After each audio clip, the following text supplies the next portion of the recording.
विधिमंडळ पक्षनेता ठरवण्यासाठी उद्या बैठक होणार असल्याची माहिती छगन भुजबळ यांनी दिली। या बैठकीत निर्णय झाल्यास उपमुख्यमंत्री पदासाठी सुनेत्रा पवार यांचा उद्याच शपथविधी होऊ शकतो, असं मंत्री छगन भुजबळ यांनी म्हटलं। उपमुख्यमंत्री पदासाठी सर्व स्तरातून सुनेत्रा पवार यांच्या नावाची मागणी होत असल्याची माहिती भुजबळ यांनी दिली आहे।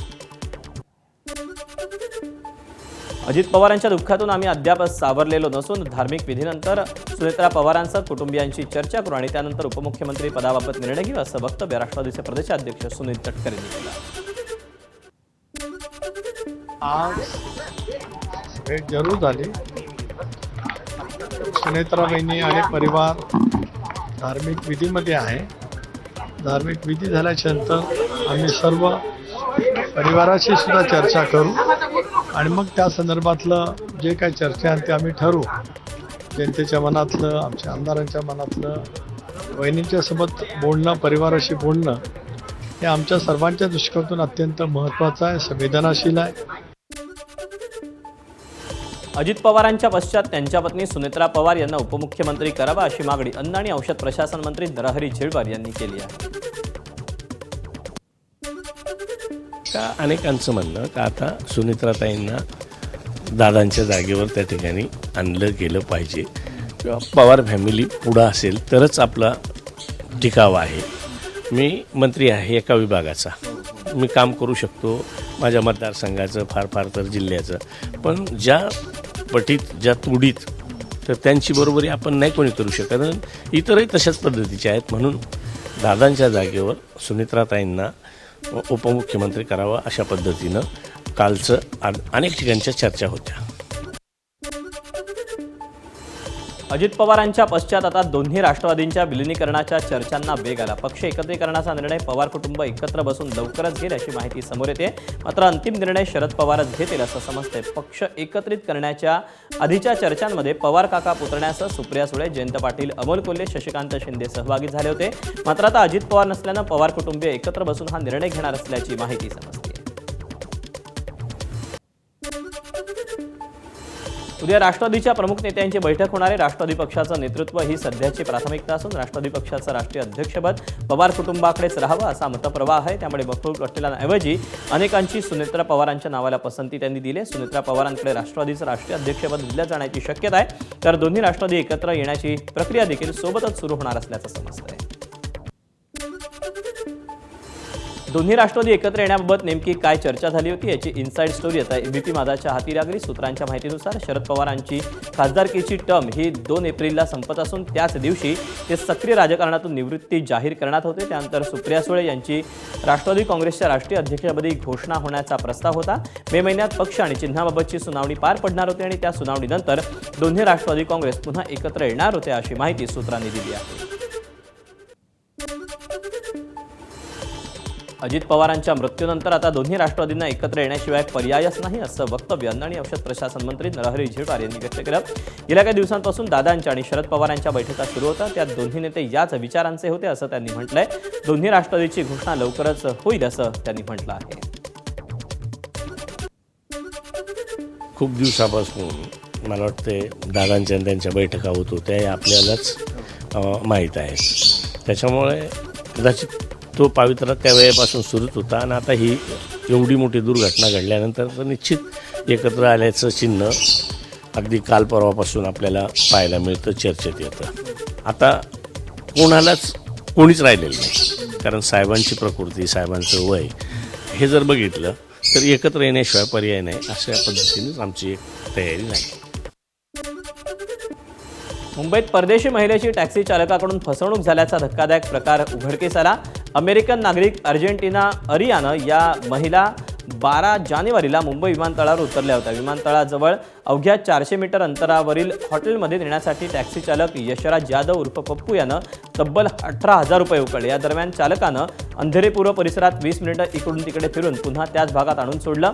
हा प्रकार लक्षात आल्यानंतर अमेरिकेत परतल्यावर महिलेनं सोशल मीडियावरून आवाज उठवला। त्यानंतर सहार पोलिसांनी 28 जानेवारीला स्वतःहून गुन्हा दाखल करून टॅक्सी चालकाला अटक केली।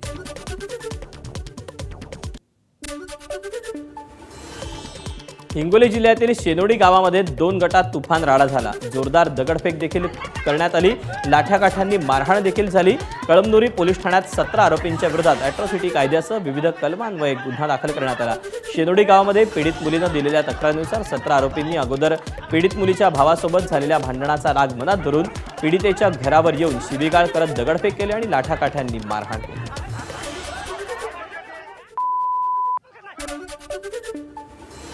यवतमाळ शहरात स्टेट बँक चौक परिसरात असलेल्या आशीर्वाद स्वीट मार्ट इथून विक्री करण्यात आलेल्या ढोकळ्यामध्ये जिवंत अळी आढळून आल्याची गंभीर घटना घडली. या प्रकरणी सहाय्यक आयुक्त अन्न आणि औषध सुरक्षा अधिकारी यांच्याकडे तक्रार करण्यात आली. हवालदार मंजुळा किशोर भगत यांनी आपलं कर्तव्य संपल्यानंतर ढोकळा खरेदी करून घरी नेला होता. मुलीनं ढोकळा खात असताना त्यामध्ये प्रत्यक्ष अळी आढळून आली. या प्रकरणी संबंधित दुकानाची तात्काळ तपासणी, अन्न नमुने जप्त करून प्रयोगशाळा तपासणीसाठी पाठवण्यात आलेले आहेत.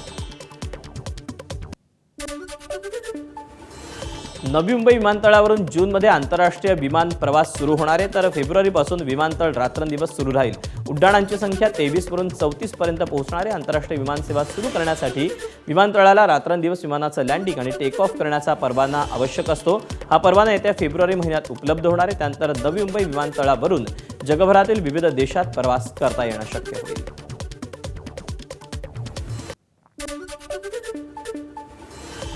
छत्रपती शिवाजी महाराजांच्या जयंतीच्या कार्यक्रमासाठी लखनौ विद्यापीठानं नकार दिला. सभागृह आरक्षित करण्यासाठी लखनौ विद्यापीठानं नकार दिला. लखनौ विद्यापीठातील कर्मचारी संघटनेनं सभागृह आरक्षित करण्याची मागणी केली होती. मात्र लखनौतील अन्य सभागृह पाहावं असं पत्र लखनौ विद्यापीठाच्या निर्माण विभागानं आयोजकांना दिलं आहे. नाशिकच्या निफाडमध्ये बिबट्यांची दहशत कायम आहे. धानोरे शिवारात साईनाथ गायकवाड यांच्या उसाच्या शेताशेजारी वनविभागानं लावलेल्या पिंजऱ्यात हा बिबट्या अडकला. या घटनेमुळे परिसरातील ग्रामस्थांनी सुटकेचा निश्वास घेतला. विशेष म्हणजे गेल्या 2 महिन्यात निफाड तालुक्यात 10 पेक्षा अधिक बिबट्यांना जेरबंद करण्यात वनविभागाला यश आलं. झी5 वरील देवखेड या मराठी वेबसिरीजचा ट्रेलर रिलीज झाला, परंतु या विरोधात रत्नागिरीतील गुहागरमध्ये कायदेशीर तक्रार दाखल करण्यात आली. देवखेड वेबसिरीजच्या टीझरमधून गुहागर परिसरातील श्रद्धास्थान असलेल्या शंकासूर देवाबाबत अपमानास्पद आणि धार्मिक भावना दुखावणारा मजकूर, त्यातले संवाद प्रसारित करण्यात आल्याचा गंभीर आरोप करण्यात आला आणि तक्रार दाखल करण्यात आली. गुहागर सामाजिक व्यासपीठाच्या वतीनं ही तक्रार दाखल करण्यात आलेली आहे.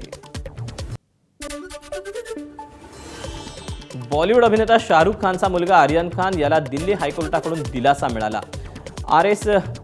IRS अधिकारी समीर वानखेडे यांनी आर्यन खान विरोधात दाखल केलेला अब्रूनुकसानीचा दावा हायकोर्टानं फेटाळला. गेल्या वर्षी प्रदर्शित झालेल्या एका वेबसिरीजमधील दृश्यामुळे आपली प्रतिमा मलिन झाल्याचा दावा वानखेडेंनी केला होता. हे दृश्य काढून टाकावं आणि 2 कोटी रुपयांची नुकसान भरपाई द्यावी अशी मागणी त्यांनी केलेली होती. मात्र कोर्टानं ही संपूर्ण याचिका फेटाळून आर्यन खानला मोठा दिलासा दिला. अमेरिकेचे अध्यक्ष डोनाल्ड ट्रम्प यांनी इराणला मोठी धमकी दिली. अण्वस्त्रांबाबत निष्पक्ष आणि न्यायसंगत समझोत्यासाठी इराण तयार झाला नाही तर परिणाम अत्यंत गंभीर होतील असा इशारा ट्रम्प यांनी दिला. चर्चेला नकार दिल्यास अमेरिकन नौदलाची मोठी फ्लीट इराणच्या दिशेनं रवाना असून ऑपरेशन मिडनाईट हॅमरपेक्षाही मोठा हल्ला केला जाईल असं ट्रम्प यांनी म्हटलं. ट्रम्प यांच्या धमकीनंतर इराणनंही प्रत्युत्तर दिलं. अमेरिकेनं कोणतीही आगळीक केल्यास तसंच प्रत्युत्तर त्यांना दिलं जाईल असं इराणचे प्रवक्ते मोहम्मद अक्रमी यांनी स्पष्ट केलं. इराणवर हल्ला झाला तर इराकसारखे हाल करू, तसंच इतर देशातील अमेरिकन लष्करी तळांवर देखील जोरदार मारा केला जाईल असा इशारा इराणकडून देण्यात आला.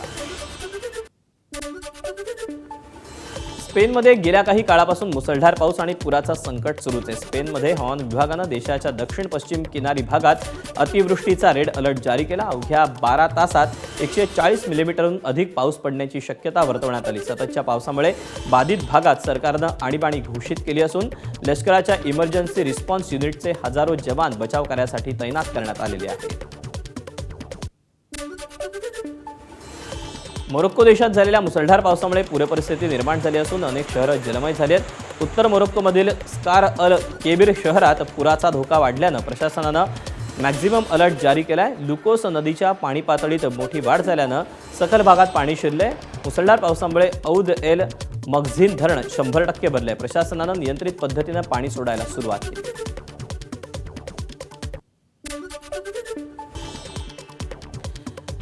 भारतीय क्रिकेट संघाचा दिग्गज क्रिकेटपटू विराट कोहलीचं इंस्टाग्राम अकाउंट उशिरा अचानक गायब झाले. इंस्टाग्रामवर विराट कोहलीचं नाव शोधताना त्याचं प्रोफाईल किंवा कोणतीही पोस्ट दिसत नाहीये. विराट कोहलीच्या इंस्टाग्राम अकाउंटबाबत अद्याप कोणतीही अधिकृत प्रतिक्रिया समोर आलेली नाही. मात्र विराट कोहलीनं अचानक इंस्टाग्रामवरून एक्झिट घेतल्यामुळे चाहते हैराण झाले. विराट कोहलीचा भाऊ विकास कोहलीचं इंस्टाग्राम अकाउंट देखील गायब झाल्याचा दावा करण्यात येतोय. विराट कोहलीनं स्वतः त्याचं इंस्टाग्राम अकाउंट डिलीट केलं की डिॲक्टिवेट केलं की ते तांत्रिक समस्येमुळे बंद झालं, असे अनेक सवाल यामुळे उपस्थित होत आहेत. एबीपी माझा, उघडा डोळे बघा नीट.